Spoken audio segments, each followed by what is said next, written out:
Hello students, welcome back. Green chemistry and nano chemistry के इसके पहले वाले लेक्चर में हमने जो टॉपिक स्टडी किया था उसके अंदर टोटल 12 प्रिंसिपल्स होते हैं जो हम जो है ग्रीन केमिस्ट्री के लिए जो है अप्लाई कर सकते हैं। और इन 12 प्रिंसिपल्स के ज़रिए से हमने देखा कि किस तरह से हम ग्रीन केमिस्ट्री के ज़रिए से अपनी ह्यूमन हेल्थ और साथ ही साथ जो हमारे जो अर्थ के जो इन्वायरमेंट है उसको किस तरह से जो है प्रोटेक्ट कर सकते हैं और कौन कौन सी टेक्नोलॉजीज़ यूज़ करके हम जो है इसके अंदर जो है डेवलपमेंट कर सकते हैं। तो रोल ऑफ ग्रीन केमिस्ट्री जो है हमारी जो है लाइफ में, हमारी डेली लाइफ में जो है बहुत ही इम्पोर्टेंट जो है होता है। तो the green chemistry approach recognises that the earth does not have a natural capacity for cleaning with much of the waste and the pollution that society generates. तो यहाँ पर आप देखिए कि हमारी जो अर्थ प्लेनेट है इसके अंदर जो है नेचुरली जो है कोई ऐसी कैपेसिटी नहीं होती है कि जिसके ज़रिए से जो है वो इन्वायरमेंटल पॉल्यूशन को जो है कंट्रोल कर सके। और साथ ही साथ जो है ऐसे मटेरियल जो हमारे लिए जो है हज़ार्डस हो सकते हैं, जो हम जनरेट करते हैं, उसको जो है वो किसी तरह से जो है कम कर सके। तो हमारे अर्थ प्लेनेट के अंदर ऐसी कोई कैपेसिटी जनरली नहीं होती है। तो to promote the innovative chemical technologies that reduces or eliminate the use of generation of hazardous substances in the design, manufacture and use of chemical products। तो यहाँ पर जो है हम क्या करेंगे कि कुछ केमिकल टेक्नोलॉजीज़ जो यूज़ करते हैं जिसके ज़रिए से जो हज़ार्डस मटेरियल जो जनरेट होते हैं उसको हम जो है कंट्रोल कर सकते हैं, उसके प्रोडक्शन को जो हम मिनिमाइज़ कर सकते हैं। तो the green chemistry helps to reduce the capital expenditure to prevent the pollution. तो यहाँ पर जो है पॉल्यूशन को जो है प्रिवेंट करने के लिए ग्रीन केमिस्ट्री जो हमको बहुत सारे जो है इफ़र्ट्स जो है देती है, बहुत सारे इनोवेटिव जो है केमिकल टेक्नोलॉजीज़ जो है प्रोड्यूस करती है। तो इसी तरह से यहाँ पर जो है ध्यान रखिए कि the green chemistry helps to reduce the manufacture of chemicals and promotes pollution prevention and industrial ecology. तो पॉल्यूशन प्रिवेंशन और इंडस्ट्रियल इकोलॉजी को जो है कंट्रोल करने में ग्रीन केमिस्ट्री जो है एक इम्पॉर्टेंट रोल जो है प्ले करती है। साथ ही साथ आप देखिए कि green chemistry is a new way of looking at chemicals and their manufacturing processes to minimise any negative environmental effects. तो ग्रीन केमिस्ट्री हमको ये भी एक इफ़र्ट देती है कि इसके अंदर जो हमारे लिए जो हज़ार्डस केमिकल सब्सटेंसेस होते हैं, अगर ये जनरेट होते हैं तो इसको हम जो है मिनिमाइज़ कर सकते हैं और उसको मिनिमाइज़ करके जो है हम बहुत सारे जो है निगेटिव इन्वायरमेंटल इफ़ेक्ट जो हो सकते हैं उसको हम कंट्रोल कर सकते हैं। तो right now the green chemistry revolution is beginning and it is exciting time with the new challenges of the chemist involve in the discovery and manufacture of the chemicals. तो यहाँ पर जो है बहुत सारी चीज़ें जो है ग्रीन केमिस्ट्री हमको ये जो है एफर्ट जो है प्रोड्यूस करती है कि बहुत सारे जो है नए केमिकल सब्सटेंसेस को हम जो है प्रोड्यूस करें जो कि इन्वायरमेंटल फ्रेंडली हो सकते हैं। जो केमिकल प्रोसेस हम कर रहे हैं उसके अंदर ऐसे मटेरियल्स हम यूज़ करें जो इन्वायरमेंटल फ्रेंडली हो और कम से कम जो है इन्वायरमेंटल पॉल्यूशन जो है कॉज करते हैं। Green chemistry also helps to protect the presence of ozone layer in the stratosphere which is essential for the survival of life on the earth।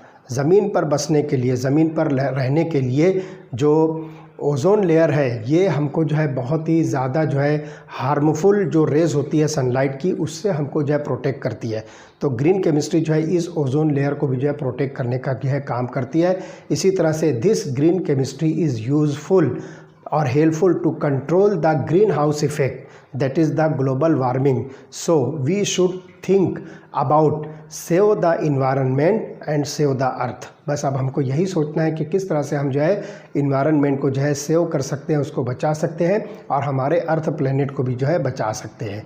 तो इस तरह से जो है ये हमारे पास जो है ग्रीन केमिस्ट्री का जो है इफ़र्ट था और उसके जो है 12 प्रिंसिपल्स हमने देखा है कि किस तरह से हम अपने जो है अर्थ प्लेनेट को जो है इन्वायरमेंटल पॉल्यूशन से जो है बचा सकते हैं और साथ ही साथ जो है ह्यूमन हेल्थ को हम जो है प्रोटेक्ट कर सकते हैं। अब देखिए चैप्टर का जो दूसरा पार्ट है दैट इज़ नैनो केमिस्ट्री, वो यहाँ पर हम देखेंगे कि नैनो केमिस्ट्री जो है एक्चुअली क्या होता है, कहाँ से ये वर्ड आया और इसके अंदर जो है जो पार्टिकल्स या जो मटेरियल्स हम यूज़ करते हैं या जो मटेरियल्स हम स्टडी करने वाले हैं उसको नैनो मटेरियल जो है क्यों कहा जा रहा है, उसकी साइज़ वगैरह क्या हो सकती है, वो सारी चीज़ें हम यहाँ पे स्टडी करने वाले थे। तो फ्रॉम क्लॉथेस, हम जो कपड़े पहनते हैं, हम जो सन ग्लासेस लगाते हैं, और साथ ही साथ जो कंप्यूटर के हम हार्ड ड्राइव्स यूज़ करते हैं, और इसी तरह से जो है क्लीनिंग प्रोडक्ट्स जो हो सकते हैं, ये सब के सब जो है जनरली क्या होते हैं, ये नैनो टेक्नोलॉजी पर जो है बेस्ड जो है सब्सटेंसेस होते हैं, ये नैनो टेक्नोलॉजी पर जो है बेस्ड मटेरियल्स होते हैं। तो यहाँ पर जो है ध्यान रखिए कि this nano technology plays a big part in the manufacture of many materials. We have using the lasers in DVD and CD players. तो यहाँ पर आप देखिए कि लेज़र रेज जिसको हम जनरली कहेंगे, तो DVD and CD players, computer के अंदर हम यहाँ पर जो है ये डीवीडी और सीडी जो है प्ले करते हैं, उसके अंदर बहुत सारी वीडियोस वगैरह होती है, बहुत सारी जो है फाइल्स उसमें से होती है। हम जब उसको उसमें जो है उसके बॉक्स में लगाकर जब उसको ऑन करते हैं तो बहुत सारी इन्फॉर्मेशंस उसके अंदर होती है। जैसे अभी मोबाइल का मेमोरी कार्ड होता है, वैसे यहाँ पर जो है डीवीडी सीडी प्लेयर वगैरह होता है, उसके अंदर भी जो है मेमोरी जो है डिवाइस होता है। तो लेज़र रेज जो है यहाँ पर हम उसके लिए जो यूज़ करते हैं for long time, which contains nano size components. तो यहाँ पर जो ये लेज़र होती है जिसके अंदर हम डीवीडी और सीडी प्लेयर्स ये चलाते हैं, तो यहाँ पर जो है इसके अंदर आपको जो है नैनो मटेरियल्स मिलेंगे।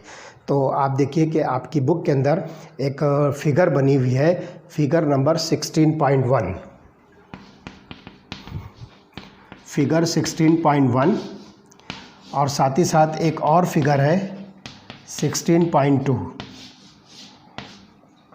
फिगर 16.1 के अंदर आपको जो है comparative scales from macro materials to atom जो दिया हुआ है, मैक्रो मटेरियल्स टू एटम्स, जिसमें बैक्टीरिया है, वायरस है, ब्लड सेल्स है ना, टेनिस बॉल है, वाटर मॉलिक्यूल है, ये सारी चीज़ें जो है आपको दी गई है। तो मैक्रो मटेरियल से एटम्स तक के जो है यहाँ पर कंपेरेटिव स्केल दी हुई है उसके साइज़ के अकॉर्डिंग। तो आप जो बहुत आसानी से जो देख सकते हो कि फिगर नंबर 16.1 के अंदर जो स्केल डिसाइड किया गया है, तो कौन से मटेरियल जो है कितने साइज़ के होते हैं, वो एक कंपेरेटिव चार्ट जो है उसमें दिया हुआ है।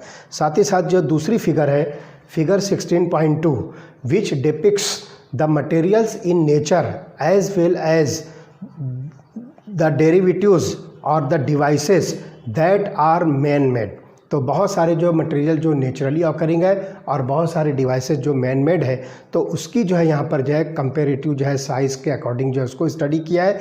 जैसे कि आप देखिए कि इसके अंदर जो है आपको टेनिस बॉल मिलेगा, एंट चूंटी जिसको हम जो है कह सकते हैं वो आपको मिलेगी। तो ये सारे के सारे जो मटेरियल्स हैं, ये सारे के सारे जो ऑब्जेक्ट्स हैं, इसको हम अपनी नेकेड आइज से जो है देख सकते हैं।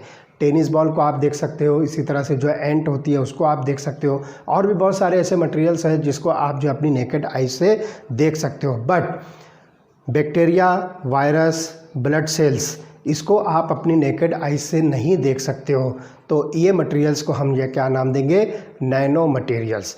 The materials which can not be seen by our naked eyes are said to be nano materials. इसको हम नाम देंगे नैनो मटेरियल्स।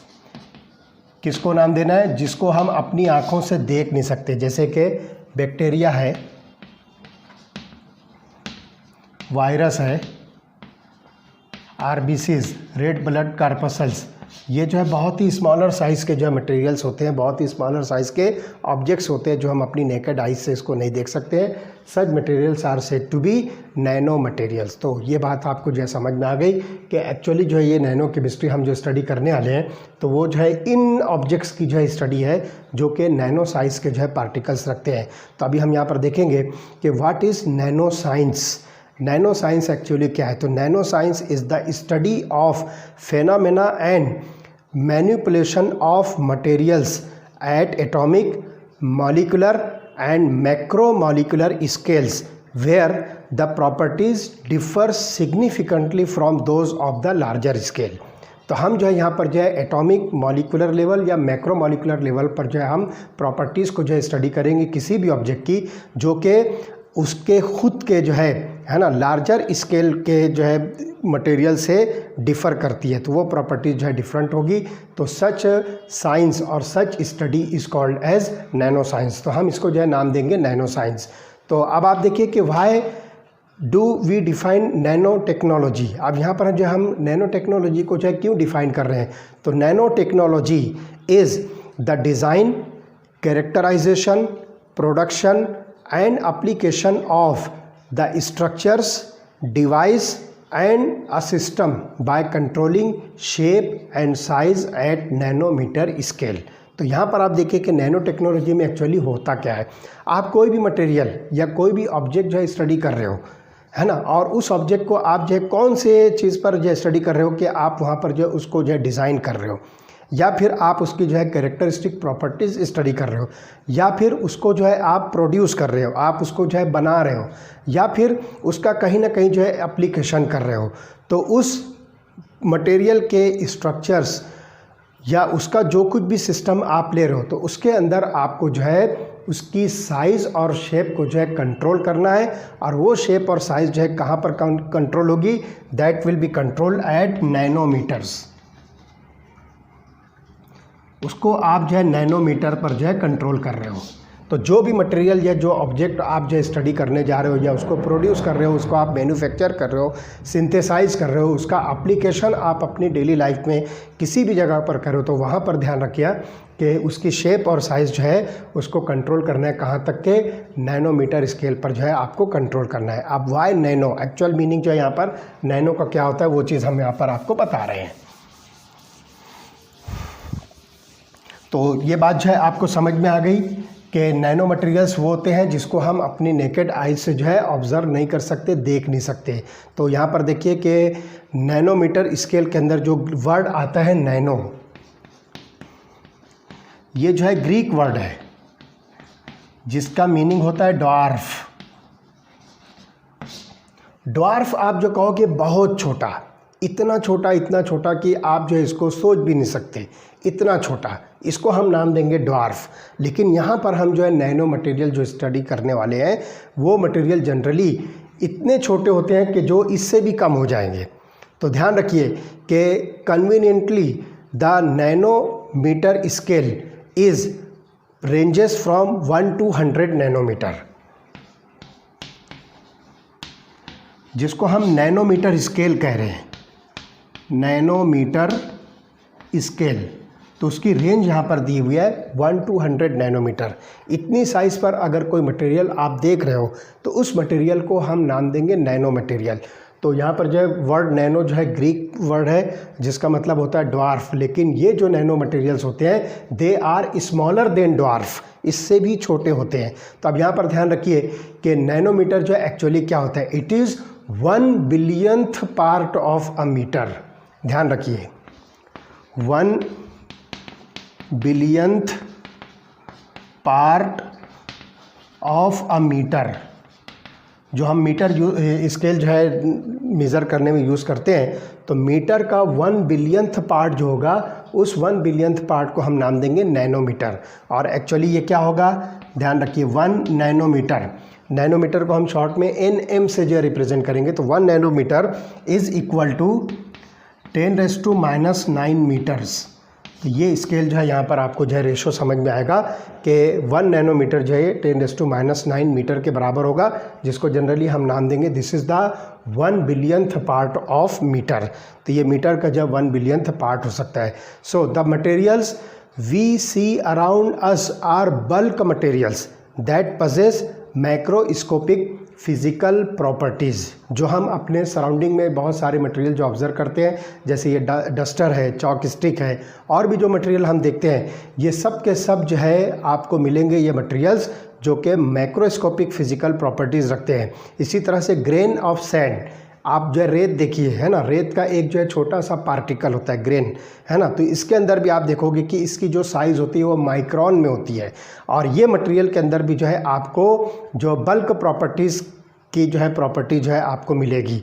तो ये जो है माइक्रोन साइज़ का होता है, लेकिन वो हम अपनी नेकेड आई से जो है देख सकते हैं। तो ये भी जो है बल्क प्रॉपर्टी पजेस करता है। But the materials synthesised at nano scale, यानी कि आपके पास जो है 1 to 100 नैनोमीटर जो है, इसको हम जो है नैनोमीटर स्केल कह रहे हैं। तो अगर कोई मटेरियल जो है इस साइज़ के रेंज में अगर सिंथेसाइज किए जाते हैं तो they possess unique optical, structural, thermal, catalytic, magnetic and electrical properties. अगर कोई मटेरियल जो है इस साइज़ में जो है प्रिपेयर करते हैं तो इनकी इतनी सारी जो प्रॉपर्टीज़ है, जिसको आप जो है ऑप्टिकल प्रॉपर्टी कहोगे, स्ट्रक्चरल प्रॉपर्टी कहोगे, thermal property, catalytic property, magnetic property, electrical property, ये सारी प्रॉपर्टीज़ जो है यूनिक होगी, मतलब सबसे हट कर होगी, सबसे अलग प्रॉपर्टीज़ आपको जो है मिलेगी इन मटेरियल्स की, जिसको आप जो है 1 to 100 नैनोमीटर स्केल पर जो है प्रिपेयर कर रहे हो। Simply these materials are called as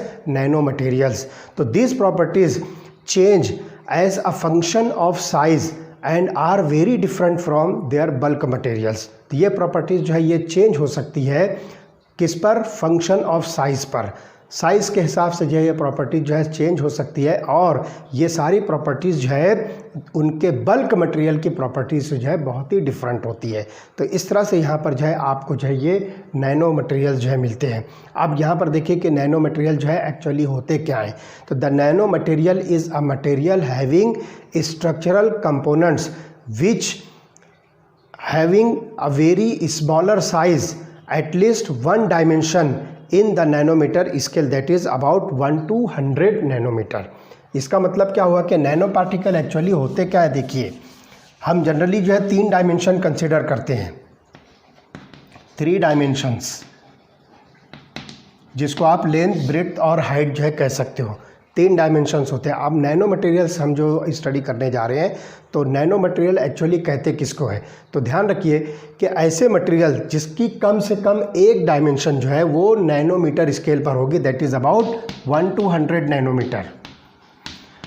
कोई भी ऐसा मटेरियल जिसकी कम से कम एक डायमेंशन वो जो है इस स्केल पर हो, दैट इज़ नैनोमीटर स्केल, तो हम उन मटेरियल्स को जो है नैनो मटेरियल्स कहेंगे। तो ध्यान रखिए, nano materials are larger than the single atom but smaller than bacteria and cells. ध्यान रखिए कि जो नैनो मटेरियल्स होते हैं ये जो है एटम्स से जो है लार्जर होते हैं, लेकिन इनकी जो साइज़ होती है बैक्टीरिया और सेल्स से जो है छोटी होती है, कम होती है। तो हम यहाँ पर देखेंगे कि दीज मेनी नैनो पार्टिकल्स, तो यहाँ पर जो है आप देखिए कि ये जो नैनो पार्टिकल्स होते हैं ये आपको जो है नैनो ट्यूब्स के अंदर मिलेंगे। इसी तरह से डायमेंशन के हिसाब से हम यहाँ पर जो है नैनो पार्टिकल्स को जो है 3 अलग अलग कैटेगरीज के अंदर जो है डिस्ट्रीब्यूट करेंगे, क्लासीफाई करेंगे। तो नैनो स्ट्रक्चर मटेरियल्स में B large organic molecules, inorganic cluster compounds and metallic और सेमीकंडक्टर पार्टिकल्स, ये सब हो सकते हैं ना। बहुत सारी लार्ज ऑर्गेनिक मॉलिक्यूल्स हो सकते हैं, या फिर इनऑर्गेनिक क्लस्टर मॉलिक्यूल्स हो सकते हैं, या फिर मेटालिक या सेमीकंडक्टर पार्टिकल्स हो सकते हैं। तो यहाँ पर जो है आप देखिए कि जो डायमेंशंस के हिसाब से, जैसे मैंने बताया कि 3 डायमेंशंस में से कम एक डायमेंशन जो है ये नैनोमीटर स्केल पर जो है उस मटेरियल की होनी चाहिए। तो इस बेसिस पर हम यहाँ पर जो है 3 कैटेगरीज जो है नैनो पार्टिकल्स की जो है डिफाइन करेंगे। तो सबसे पहली कैटेगरी जो होगी that is 0 dimensional nano structure. पहला 0 डायमेंशनल नैनो स्ट्रक्चर्स।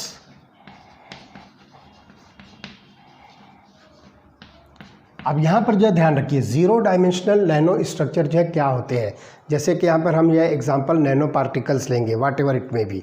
तो ध्यान रखिए a 0 dimensional structure is one in which all 3 dimensions are in the nano scale. ध्यान रखिए 0 डायमेंशनल जो नैनो स्ट्रक्चर्स होते हैं उसमें हम नाम देंगे all 3 dimensions are in nano scale, यानी कि 1 to 100 नैनोमीटर्स की रेंज में जो आपको मिलेंगे सब के सब जो है ये नैनो स्केल्स पर होंगे, तीनों डायमेंशंस। ठीक, तो ये हो गया पहली type.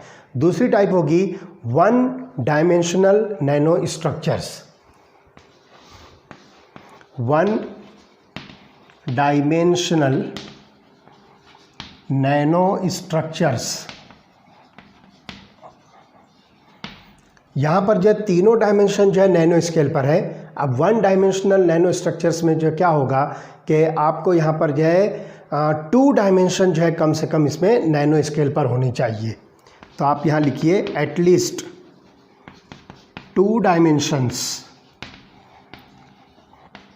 Are in nano scale. ध्यान रखिए कि 3 डायमेंशन जो हम स्ट्रक्चर स्टडी करते हैं उसकी कम से कम 2 डायमेंशन जो है नैनो स्केल पे होनी चाहिए, तो उसको हम नाम देंगे 1 डायमेंशनल नैनो स्केल।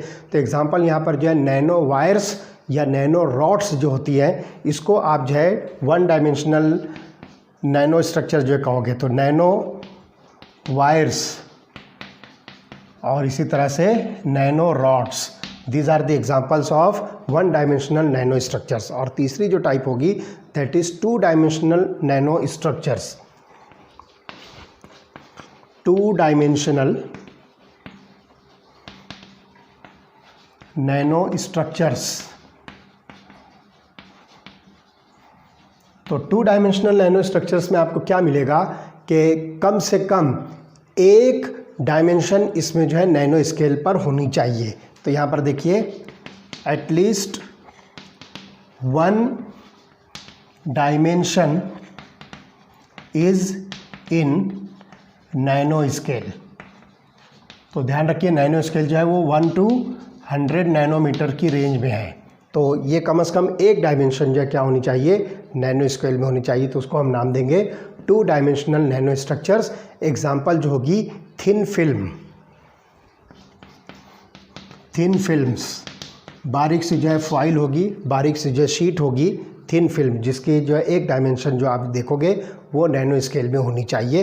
तो इस तरह से ये जो है on the basis of their dimensions in nano scale the nano particles are classified into 1, 2, 3 categories.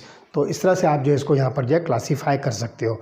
अब डेफिनेशन ऑफ नैनो केमिस्ट्री यह क्या है, तो it is the combination of chemistry and nano science. तो ये जो है नैनो केमिस्ट्री जो है ये नैनो साइंस और केमिस्ट्री का जो है कॉम्बिनेशन है। ये एक फील्ड है, एक सब्जेक्ट यहाँ पर बनता है जिसके अंदर आप केमिस्ट्री को जो है नैनो साइंस के साथ जो है कंबाइन कीजिए तो एक नई फील्ड और एक नई स्ट्रीम जो है सब्जेक्ट की बनती है जिसको आप नाम दोगे नैनो साइंस। तो it deals with designing and synthesis of materials of nano scale with different size, shape, structure and composition and their organization into functional architectures. Nanochemistry is used in chemical, physical, materials science as well as engineering, biological and medical applications. तो ये nano chemistry जो है एक broad application रखती है जिसमें आप जो है फिज़िकल मटेरियल्स के अंदर भी जो है इसको स्टडी कर सकते हो, केमिकल मटेरियल्स के अंदर भी आप स्टडी कर सकते हो, बायोलॉजिकल मटेरियल्स के अंदर भी आप इसको स्टडी कर सकते हो, इंजीनियरिंग के अंदर भी ये एप्लीकेबल होगी, साथ ही साथ जो है मेडिकल लाइन के अंदर भी इसको जो है आप अप्लाई कर सकते हो जिसको आप नैनो केमिस्ट्री कहोगे। आप देखते हैं यहाँ पर कुछ कैरेक्टरिस्टिक फीचर्स हैं जो नैनो पार्टिकल्स के हम जो स्टडी करेंगे। तो let us see characteristic features of nano particles. बहुत इंटरेस्टिंग चीज़ है, इसके अंदर हम जो है नैनो पार्टिकल्स के जो है बहुत सारी फिजिकल प्रॉपर्टीज़ जो है स्टडी करेंगे। तो देखिए क्या क्या हो सकते हैं। तो look here, characteristic features of nano particles या characteristic features of nano materials. तो ये नैनो पार्टिकल्स होते हैं, इनकी जो है कैरेक्टरिस्टिक फीचर्स क्या हैं, तो इसके अंदर जो हम बहुत सारे जो है पॉइंट जो स्टडी करेंगे। तो सबसे पहला हम देखते हैं कलर। तो पहला कैरेक्टरिस्टिक फीचर जो होगा वो कलर होगा। अब नैनो पार्टिकल्स के कलर को हम जो है कैसे सजेस्ट करेंगे, तो it is an optical property that is different at nano scale. ये जो है एक प्रॉपर्टी है जो कि ऑप्टिकल प्रॉपर्टी है जो कि आपको नैनो स्केल पर जो है डिफरेंट मिलेगी। तो एलिमेंटल गोल्ड, यहाँ पर एक एग्जांपल हम लेते हैं कि एलिमेंटल गोल्ड जो सोना होता है, elemental gold as we know has nice shining yellow colour. ध्यान रखिए, गोल्ड जो होता है हमारे पास ये आपको मिलेगा शाइनी येलो कलर। सबको पता है सोना जो है कैसे कलर का होता है, शाइनी येलो कलर जो है इसका गोल्ड का जो होता है। लेकिन अगर इसी का आप जो है नैनो पार्टिकल बनाते हो तो ध्यान रखिए, how ever if you had only 100 gold atoms arranged in a cube, its colour would be much more red. यहाँ पर जो ध्यान रखिए कि अगर आप 100 गोल्ड के पार्टिकल्स, यानी जो बल्क जो है गोल्ड है उसके अंदर से आप जो है 100 गोल्ड के एटम्स को एक क्यूब में अरेंज कर दो, अरेंज्ड इन अ क्यूब, तो यहाँ पर जो है ये 100 गोल्ड के एटम्स जो होते हैं वो नैनो साइज़ पर आ जाएंगे, नैनो स्केल पर आ जाएंगे। तो इसका कलर अब जो है आपको बजाय शाइनी येलो के ये जो है आपको मिलेगा रेड कलर। तो ये एक जो है बात आती है कि बल्क में जो है उसका कलर कुछ और होगा, लेकिन जब आप उसके पार्टिकल्स को अगर नैनो पार्टिकल साइज़ पर जो है अरेंज कर देते हो तो it will differ in colour with the original atom. तो जो गोल्ड होता है वो शाइनी येलो कलर का होता है, लेकिन उसके जो है 100 गोल्ड के एटम्स को आप किसी क्यूब के अंदर जो अरेंज कर दो तो अब वो आपको कौन से कलर का दिखेगा, रेड कलर का दिखेगा। तो ये एक पहली चीज़ आ गई, दैट इज़ द कलर। उसके बाद आइए second, that is the surface area. दूसरी जो प्रॉपर्टी है characteristic, it is the surface area.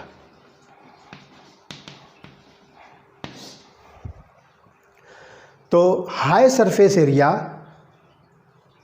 जो आपको मिलता है तो उसकी वजह से क्या होगा कि केमिकल रिएक्शन ख़ास तौर से जितना लार्ज सरफेस एरिया होगा केमिकल रिएक्शन का रेट जो उतना फास्ट होगा, वो रिएक्शन उतने कम वक्त में जो है, कम टाइम में जो है कंप्लीट होगी। तो high surface to volume nano particles यहाँ पर अगर हम लेते हैं तो उसका रेशो जो है it is very important characteristic property. ये जो है यहाँ पर आप देखोगे कि high surface to volume ratio जो होगा ये नैनो पार्टिकल की एक इम्पॉर्टेंट जो है प्रॉपर्टी है। तो if a bulk material is सब divided into a group of individual nanoparticles, the total volume remains the same but the surface area will be increased। तो यहाँ पर जो है आप देखोगे कि एक नैनो पार्टिकल को अगर जो है आप छोटे छोटे पार्टिकल्स में जो है डिवाइड करो, या एक बल्क मटेरियल आपके पास में है, वाट एवर उसका जो भी सरफेस एरिया होगा, जब आप उसको डिवाइड करते हो छोटे छोटे जो है पार्टिकल्स के अंदर तो सरफेस एरिया वहाँ पर जो है जो कलेक्टिव सरफेस एरिया होगा वो इंक्रीज़ होगा। यहाँ तक कि आप जो है उसको जो है नैनो पार्टिकल साइज़ तक के जो है आप उसको जो है डिवाइड कर दीजिए, तो जब वो नैनो पार्टिकल साइज़ में जाएगा तो उसका जो है सरफेस एरिया जो है बहुत जो है ज़्यादा बढ़ जाएगा। तो with large surface area for the same volume the small particles react much faster because of the more surface area that provides more number of reaction sites leading to more chemical reactivity। तो यहाँ पर जो है आप देखिए कि एक cube आपके पास में है, तो सपोज़ ये एक क्यूब आपको दिया गया है, ये बल्क साइज़ का जो है क्यूब है, तो इसका जो वॉल्यूम है आप क्या कीजिए, अब इसी क्यूब को जो है आप डिवाइड कर दीजिए इस तरह से। जब ये डिवाइड होगा तो यहाँ पर आप देखिए कि अब ये छोटे छोटे जो है पार्ट्स में जो है डिवाइड हुआ, फिर उसके बाद और इसको जो है डिवाइड करो, है ना। तो अब यही क्यूब जो है और जब डिवाइड होगा तो देखिए क्या होगा, लुक हियर, इस तरह से।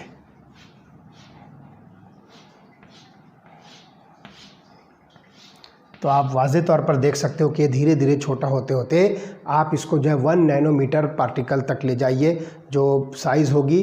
तो इतने छोटे पार्टिकल्स की साइज़ पर जब आप जाते हो तो यहाँ पर जो सरफेस एरिया जो बढ़ता जाएगा, और इस तरह से जो केमिकल रिएक्शंस के लिए जब ज़्यादा सरफेस एरिया प्रोवाइड होगा तो that reaction will occur with a faster rate. तो ध्यान रखिए, explanation of increase in surface area with decrease in particle size आपको जो यहाँ पर शो किया गया है। तो ये देखो, इसका भी वॉल्यूम वही है जो इसका है, जो इसका है, वॉल्यूम सबके अंदर सेम है, लेकिन यहाँ पर जो है पार्टिकल साइज़ जो है कम होने की वजह से क्या हो गया। आपको क्या करना है कि ये जो फिगर आपको दिख रही है, आप अपनी बुक के अंदर इसको और अच्छी तरह से ऑब्जर्व कीजिए। फिगर नंबर 16.5 है, ये फिगर नंबर 16.5। आप अपनी बुक से जो है इसको देखिए तो और अच्छी तरह से आपको जो समझ में आएगा। 3 डायमेंशन में जो है ये क्यूब को जो है ब्रेक डाउन किया गया है। तो this figure shows the surface area when a cube of 1 cubic meter were progressively cut into smaller cube until the cube of 1 nanometer cube is form. तो यहाँ पर जो है आपके पास में फॉर एग्जांपल 1 मीटर क्यूब है, इसको कट करिए कट करिए कट करिए कट करिए, इतना आ जाइए कि आपके पास जो साइज़ हो जाए एक क्यूब की 1 नैनोमीटर स्क्वायर 1 नैनोमीटर क्यूब। तो 1 मीटर क्यूब से जो है आप यहाँ पर जो है नैनोमीटर क्यूब की साइज़ पर आ जाइए।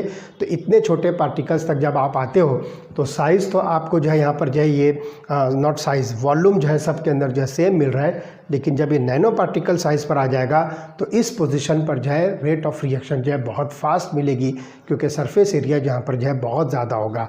तो इस क्यूब को जो है आप सब डिवाइड करते करते करते नैनो पार्टिकल साइज़ तक जो आ जाइए। तो इस तरह से यहाँ पर जो है रेट ऑफ रिएक्शन आपको बहुत ही फास्ट मिलेगा। तो इस तरह से यहाँ पर जो है आपको नैनो पार्टिकल्स की जो है सरफेस एरिया जो है दिखेगा। तो उसके अंदर जो है आप अगर सरफेस एरिया के अकॉर्डिंग अगर आप रिएक्शन को कैरी आउट करना चाहो तो नैनो पार्टिकल साइज़ पर जो है आपको सबसे लार्जेस्ट सरफेस एरिया जो है मिलेगा इसके अंदर। ठीक है, उसके बाद आइए कैटालाइटिक एक्टिविटी। थर्ड प्रॉपर्टी जो आपको मिलेगी दैट इज़ कैटालाइटिक एक्टिविटी।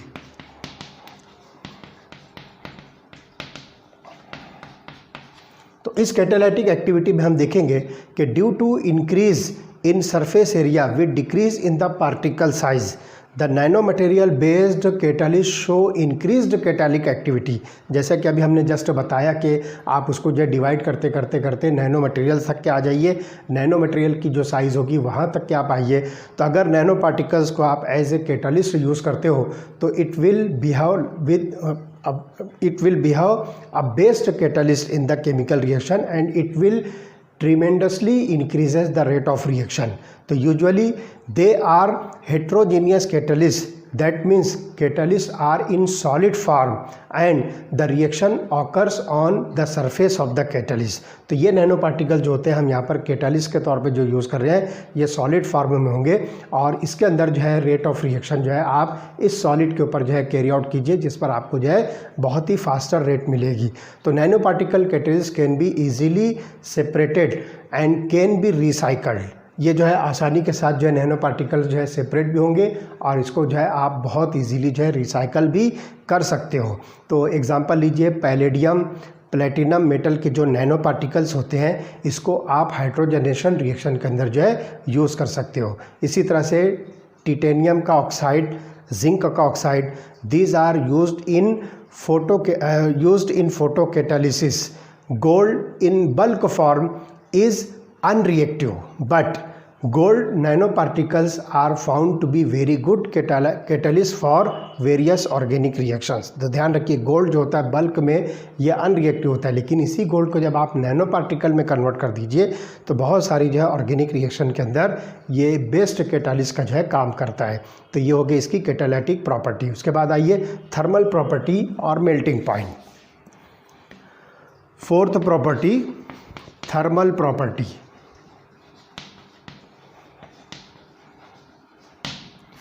और इसके अंदर हम जो है मेल्टिंग पॉइंट जो है स्टडी करने वाले हैं। मेल्टिंग पॉइंट, तो नैनो पार्टिकल का मेल्टिंग पॉइंट अपने बल्क पार्टिकल से क्या डिफ़र करता है वो चीज़ हम आपको जो है बताने वाले हैं।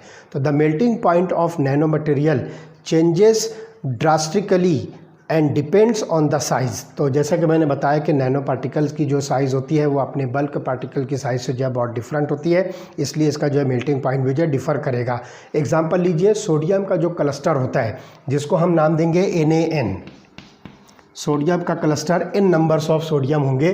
तो यहाँ पर आप देखोगे कि generally 1000 atoms appear to melt at 288 kelvin. तो यहाँ पर जो हम लेंगे 1000 एटम्स और इसका जो मेल्टिंग पॉइंट होगा दैट इज़ अबाउट 288 केल्विन, जिसमें जो है सोडियम का क्लस्टर जिसमें हम कंसिडर करते हैं कि इसके अंदर 1000 एटम जो है सोडियम के हैं और इसका मेल्टिंग पॉइंट आपको मिलेगा 288 kelvin. While the cluster of 10,000 atoms melted at 303। यही क्लस्टर अगर आप लेते हो सोडियम का जिसके अंदर आपको 10,000 एटम्स मिलते हैं तो इसका जो है मेल्टिंग पॉइंट आपको मिलेगा 303 केल्विन। तो देखिए यहाँ पर जो मेल्टिंग पॉइंट इंक्रीज़ हो रहा है। और इसी तरह से अगर बल्क सोडियम लोगे आप तो वो 371 केल्विन पर जो मेल्ट होता है। बल्क सोडियम, तो ये आपको जो है 371 केल्विन जो है इसका मेल्टिंग पॉइंट मिलेगा। तो इस तरह से आप जो है यहाँ पर नैनो पार्टिकल के मेल्टिंग पॉइंट को उसके बल्क मटेरियल से जो है आसानी के साथ जो है कंपेयर कर सकते हो। So this is about the thermal property in which we have discuss the melting point. उसके बाद आइए मैकेनिकल प्रॉपर्टीज़। फिफ्थ प्रॉपर्टी जो होगी यहाँ पर that is called as mechanical property. Mechanical property, अब देखिए इसके अंदर जो है इस मैकेनिकल प्रॉपर्टी के अंदर हम देखेंगे nano sized copper and palladium clusters with diameter in size ranges from 5 to 7 nanometre can have a hardness up to 500% that is greater than the bulk metal. आप यहाँ पर जो है कॉपर या पैलेडियम लीजिए, कॉपर एंड पैलेडियम, और इसकी nano size जो है 5 to 7 नैनोमीटर्स हम लेते हैं इनके पार्टिकल्स की। कॉपर और पैलेडियम के जो पार्टिकल्स हैं अगर उसकी नैनो साइज़ लेते हो अबाउट 5 to 7 नैनोमीटर्स, तो इसकी हार्डनेस जो आपको कितनी मिलेगी, about 500% then the original metals.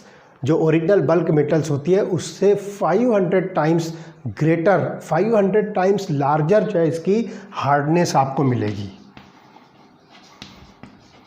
जो कि ओरिजिनल जो है कॉपर या पैलेडियम की साइज से 500 टाइम जो है ये क्या होगा, हार्ड होगा जो ओरिजिनल मेटल होगी।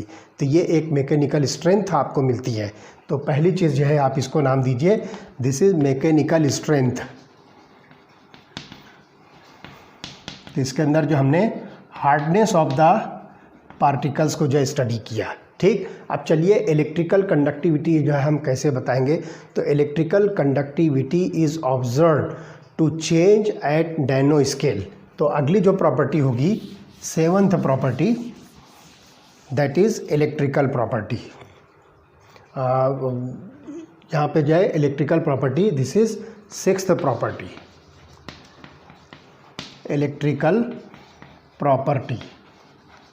तो नैनो मटेरियल साइज का जो है अगर आप जो कोई सब्सटेंस लेते हो तो electrical conductivity is observed to change at nano size. For example यहाँ पर देखिए कि carbon nano tube can act as a conductor और सेमी कंडक्टर इन बिहेवियर।